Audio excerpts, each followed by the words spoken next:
날마다 쏟는 샘물과 함께하는 오늘의 큐티 시간입니다. 1월 4일 월요일 오늘의 말씀은 사도행전 1장 21절에서 26절 말씀입니다. 이러하므로 요한의 세례로부터 우리 가운데서 올려져 가신 날까지 주 예수께서 우리 가운데 출입하실 때에 항상 우리와 함께 다니던 사람 중에 하나를 세워 우리와 더불어 예수께서 부활하심을 증언할 사람이 되게 하여야 하리라. 그들이 두 사람을 내세우니 하나는 바사바라고도 하고 별명은 유스도라고도 하는 요셉이요 하나는 마띠아라. 그들이 기도하여 이르되 무사람의 마음을 아시는 주여, 이 두 사람 중에 누가 주님께 택하신 바 되어 봉사와 및 사도의 직무를 대신할 자인지를 보이시옵소서. 유다는 이 직무를 버리고 제 곳으로 갔나이다. 제비뽑아 마띠아를 얻으니 그가 11사도의 수에 들어가니라. 오늘 우리가 들을 말씀은 사도행전 1장 21절에서 26절 말씀입니다. 새로운 해가 밝은 지도 벌써 4일이 되어가고 있습니다. 모두가 새로운 한 해의 다짐과 소원들이 있겠지만 무엇보다도 하나님의 말씀을 날마다 듣고 영적인 사람이 되어서 세상 속에 빛과 소금의 역할을 감당하는 안천교회 성도님들이 되시길 바랍니다.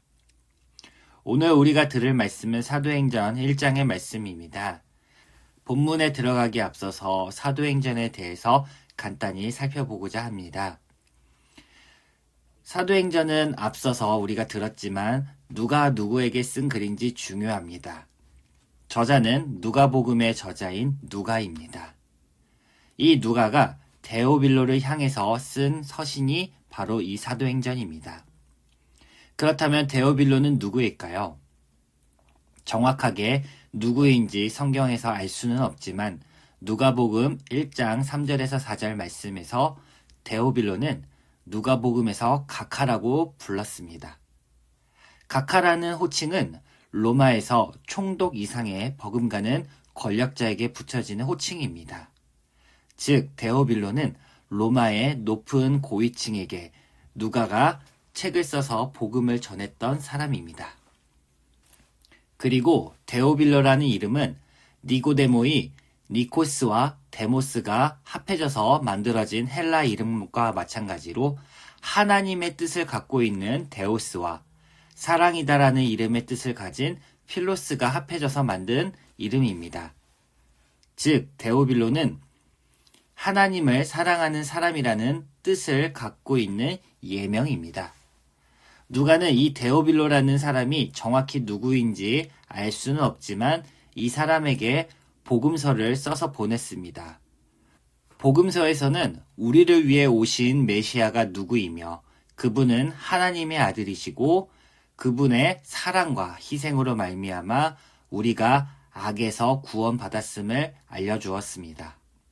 그리고 이어서 보내는 책이 이 사도행전인 것입니다. 신약 성경을 보더라도 사복음서 다음에 사도행전이 따라옵니다. 어떻게 이런 순서가 붙었을까요? 실제적인 성경 기록은 야고보서와 데살로니가 그리고 갈라디아와 고린도전서 후서와 같은 교회 서신서가 가장 먼저 기록이 되었습니다.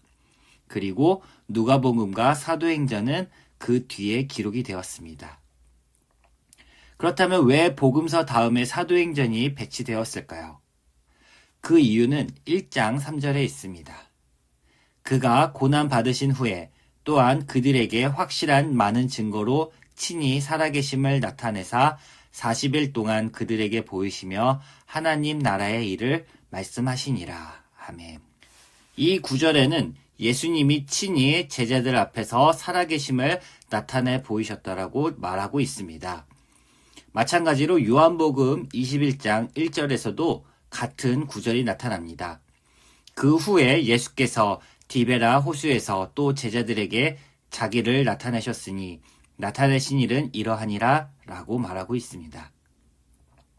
우리에게 살아계신 몸으로 나타나셔서 말씀하신 일들이 무엇이다 라고 증언하는 것이 바로 사도행전입니다. 사도행전은 복음서의 바로 이어져서 나타나신 예수님의 말씀을 들은 사도들의 이야기인 것입니다. 정리를 해보자면 복되고 기쁜 소식이 이 땅 가운데 왔는데 그 복된 소식을 받은 사람들이 어떻게 하나님이 움직이시고 이끌어 주시는지 보여준 것이 바로 사도행전인 것입니다. 따라서 사도행전이 복음서 바로 뒤에 위치하게 된 것입니다. 우리가 사도행전을 읽을 때 핵심적으로 보아야 되는 것은 복음을 들은 사람들이 하나님의 이끄심에 어떻게 살아가야 하는지 알아야 합니다. 그렇다면 오늘 우리가 살펴볼 본문을 통해서 하나님의 이끄심이 무엇이 있었는지 살펴보기 원합니다.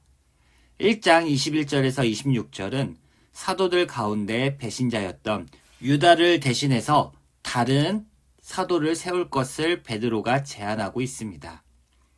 새로 부름받은 사람은 우리로 더불어 예수의 부활하심을 증거해야 할 사람이어야 했습니다.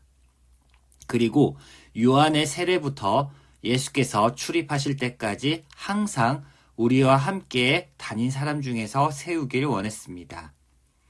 그리고 이 조건에 부합한 사람은 요셉과 마띠아였습니다. 두 사람 다 성경에서 자세히 기록하지 않아 누가 더 적합한 사람인지 알 수는 없습니다. 하지만 이 두 사람을 두고 사도들은 24절에서 그들이 기도하여 이르되 라고 말하고 있습니다. 하나님의 인도하심을 받는 사람들은 기도로 일을 시작합니다.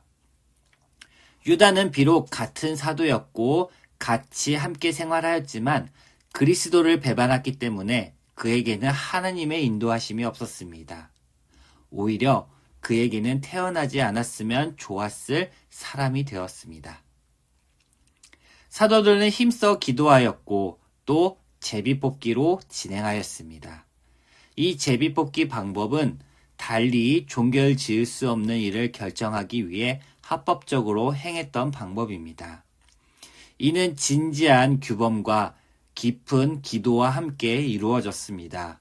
그리고 마띠아가 최종 선정되어 사도로서의 역할인 그리스도의 부활을 전하는 일을 감당하게 되었습니다. 정리하겠습니다. 사도행전은 누가가 데오빌로에게 복음서에 이어서 사도들의 행적을 기록한 책입니다. 복음서를 듣고 깨달은 사람들이 하나님의 말씀에 어떻게 이끌려 살아가는가 하는 중요한 내용을 담고 있습니다. 특히 오늘 본문은 하나님의 말씀에 이끌려 사는 사람들은 기도로 일을 준비하고 진행해 나간다는 것을 들었습니다. 코로나19 바이러스로 인해서 온 세계가 힘들어하고 있는 가운데 새로운 한 해가 밝았습니다. 우리는 이 모든 일들이 자연적으로 우연히 생긴 것이라 생각하지 않습니다. 하나님의 분명한 뜻과 메시지가 이 가운데 있습니다. 우리는 올 한 해 하나님의 이 이끄심 속에 살아가길 소망합니다. 날마다 말씀을 듣는 것에 그치는 것이 아니라 듣고 기도와 순종으로 나아갈 때 우리는 하나님의 도우심과 이끄심을 날마다 느끼며 나아갈 수 있으리라 확신합니다. 사랑하는 성도 여러분, 올 한 해 2021년에는 복 많이 받으세요라는 말보다 하나님의 이끄심 속에 살아가세요라는 덕담으로 복음을 받은 우리들이 올바른 삶을 살아가도록 서로가 기도하고 격려하는 한 해가 되길 바랍니다. 기도하겠습니다. 하나님 감사합니다. 우리에게 복된 소식인 복음을 주셨고 그 복음을 믿고 저희가 살아갑니다.